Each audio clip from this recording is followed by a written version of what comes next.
Necessity is the mother of invention. Eiji Aonuma and his team were only given 1 year to develop Majora's Mask. The developers didn't have as much time to write loads of side quests and dungeons.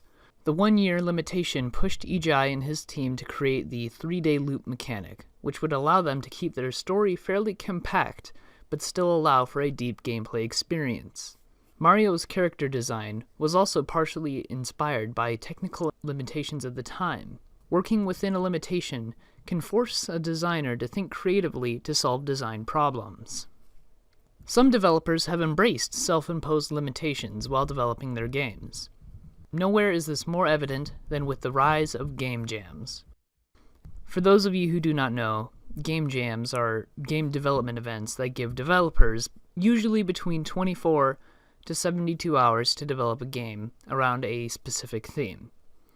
The popularity of game jams have exploded, and there are hundreds of game jams held worldwide every year. But where did the game jam get its start? Today we're going to dissect the origins of game jams and their effect on the industry today. Without further ado, let's boot up the Wayback Machine and take a stroll through the early internet. Video game development competitions have been a thing for a really long time, at least in internet time.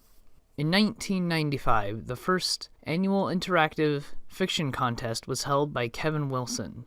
Contestants wrote and programmed text adventure games that could be finished within a couple of hours, with the hopes of winning $100, a free copy of an unfinished text adventure game called Avalon, a subscription to XYZZZ News, Arthur, The Quest for Excalibur for the Mac, and an autographed copy of Kevin's book. This is one of the first major game development competitions, but it isn't really a game jam since it did not have the short time limit that defines game jams. For the first true game jam, we need to take a look at the tiny sector of the internet occupied by the Allegro community. In 1999, many developers formed tight-knit communities around specific PC development tools like QBasic and Allegro. The origin of game jams can be traced back to these communities of developers, specifically the Allegro community. Allegro was a video game development software library for PC developers. Allegro developers would share and talk about their games on the forums, and it was only a matter of time before competitions started to pop up. The first notable competition held in the Allegro community was the Allegro Golden Floppy, held in January of 1999. It was not really a game jam, but it was the first Allegro community competition the internet still has records of, and it paved the way for future competitions within the Allegro community. On November 27th through the 29th, 1999, Aaron Schutt would hold the first Allegro Speed Hack. This was the very first development competition that bears the characteristics of modern game jams. Contestants had only 3 days to develop a game using the Allegro game library. Before the event, community members had the opportunity to suggest rules to the Rule-O-Matic. When the contest began, the Rule-O-Matic spit out rules for the competition. For the first competition, participants needed to have some sort of menu options. The letters BAL and the number 29 somehow worked into their game. Several people entered this competition, if you could even call it that. There was no prize for winning, and even winning was very casual. People in the community played the games, and came to a consensus about which game was best, in their opinion. Speed, developed by Shawn Hargreaves, was widely considered to be the best game developed for the 1999 Allegro Speed Hack. The game was essentially Space Invaders, but instead of being projected onto a 2D plane, it was instead projected onto 4 pseudo-3D planes. A yearly Allegro Speed Hack became a tradition on the forums. The next Speed Hack came in 2001, and were held almost annually until 2015, which was currently the last year for the Allegro Speed Hack. While Allegro Speed Hacks were technically the first competitions that could be realistically called a game jam, they were not very widespread. Mike Kasprzak, the current owner of Ludum Dare, described the Allegro Speed Hack well in one of the emails he sent to me while researching this video. According to Kasprzak, events that started before us were typically tied to a specific platform or tool, such as the Allegro speed hack. This summed up the game dev community back then too. There wasn't much cross-pollination. The QBasic devs chatted with the QBasic devs, Allegro devs with the Allegro devs, etc. It was more about the tool or the platform, not the games.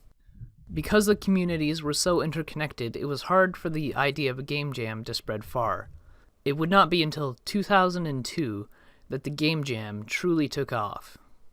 In 2002, Chris Hecker and Shawn Barrett were brainstorming game ideas. As they were brainstorming, they began to wonder how many sprites could be displayed on a screen with the modern hardware, or at least the modern hardware of 2002. Popular games of the time, like Shogun Total War, topped out at about 1,000 sprites, but Chris and Shawn wanted to see how far they could push it.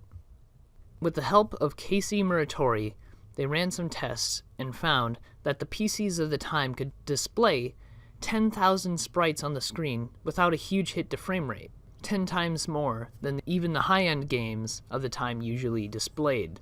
Game ideas came flooding to Chris and Shawn. This is where the idea for the 0th Indie Game Jam came from. Chris Hecker invited some of his game developer friends to attend the 0th Indie Game Jam, held at his office in Oakland, California for 3 days. Doug Church, Jonathan Blow, Shawn Barrett, Casey Muratori, and Chris Hecker got together and whipped up a game engine for the event, and made Angry God Bowling to test out their engine before the event. The event was attended by Doug Church, Chris Hecker, Brian Sharp, Chris Carollo, Jonathan Blow, Ken DeMarest, Zach Booth Simpson, Marc LeBlanc, Shawn Barrett, Robin Walker, Brian Jacobson, Art Min, Charles Bloom, Thatcher Ulrich, Austin Grossman, and Justin Hall. 16 people in total. Kim Pallister, an Intel employee, convinced Intel to let the developers borrow 16 computers for the event. The pieces were in place, and the event was held March 15th through the 18th. Notably, this event was not a competition in any way.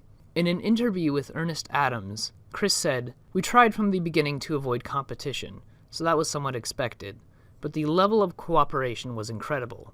People shared their code routinely, helped with each other's design, fixed bugs for each other, brainstormed together, etc. The sonar feature in Dueling Machine was actually Marc LeBlanc's idea, developed while he was helping Thatcher playtest it.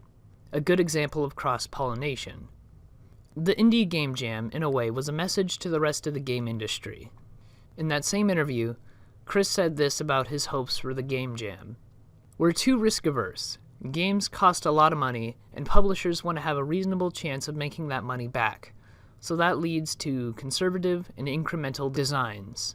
I don't think that's healthy for the medium in the long term, even though it's brought us a lot of revenue in the short term. If you look at other art forms, there are built-in mechanisms for experimentation and exploiting experimentation. Whether it's garage bands getting their sound ripped off, or getting a record deal, or an experimental film festival getting distributed by a big studio, games as an art form have hardly scratched the surface of their potential. But we've already calcified and gotten conservative." The jam was a massive success, and Chris would present all 12 games at the very first experimental gameplay workshop at the 2002 Game Developers Conference. The experimental gameplay workshop is still held to this day and is a platform for showcasing all kinds of crazy experimental games. The GDC presentation and news coverage around the Indie Game Jam got the word out, and it wasn't long before others took the idea of a game jam and ran with it. The first person to do so was Jeff Howland. Jeff felt that the Indie Game Jam gave off an impression of being an invite-only club of industry professionals. So naturally, this drove Jeff to take things in the complete opposite direction and create Ludum Dare, a game jam hosted over the internet. Teaming up with Mike Hommel, Seth Robinson, and Mike Kasprzak, Jeff ran the first Ludum Dare game jam on his personal forum, which he had originally created as a hub for fellow game developers to talk about game development. The term Ludum Dare is Latin for to give play to. It is important to note that unlike the Indie Game Jam, Ludum Dare was competitive, and winners were declared.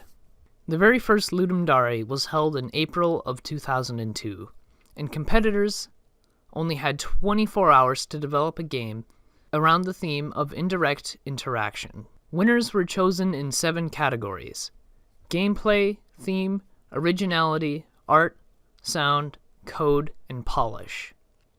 After the first event, Jeff realized that 24 hours was not enough for the competition, and all future Ludum Dare competitions were 48 hours, and eventually 72 hours.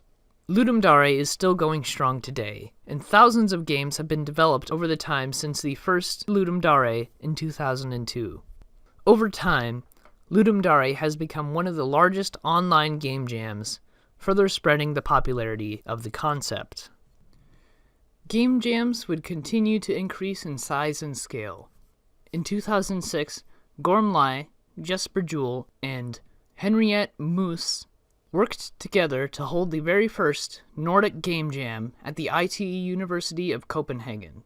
This was the very first game jam ever held in Denmark. Unlike previous game jams like the Indie Game Jam or Ludum Dare, the Nordic Game Jam was more focused on teamwork.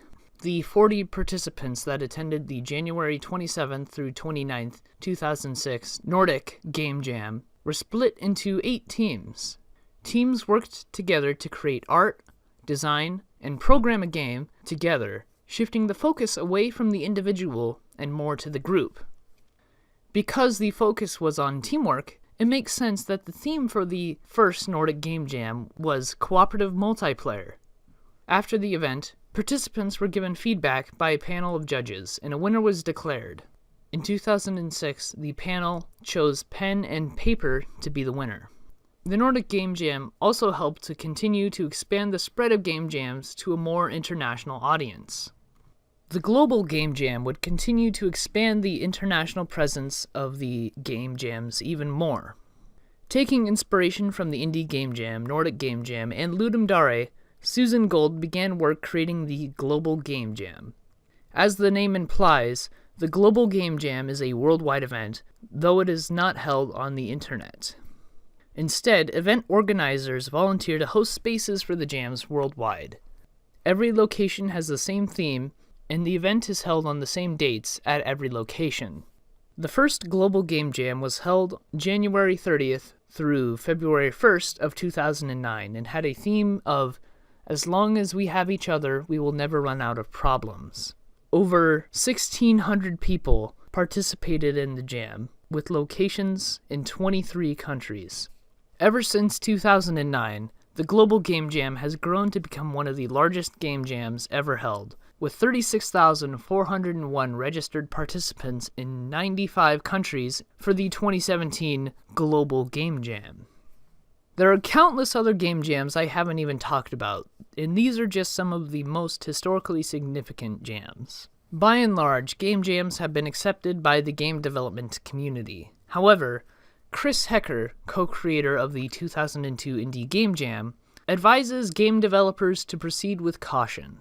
In an article titled, "Please Finish Your Game," Chris says, "I'm worried about the fixation on game development time these days, both in the indie community and in corporate games."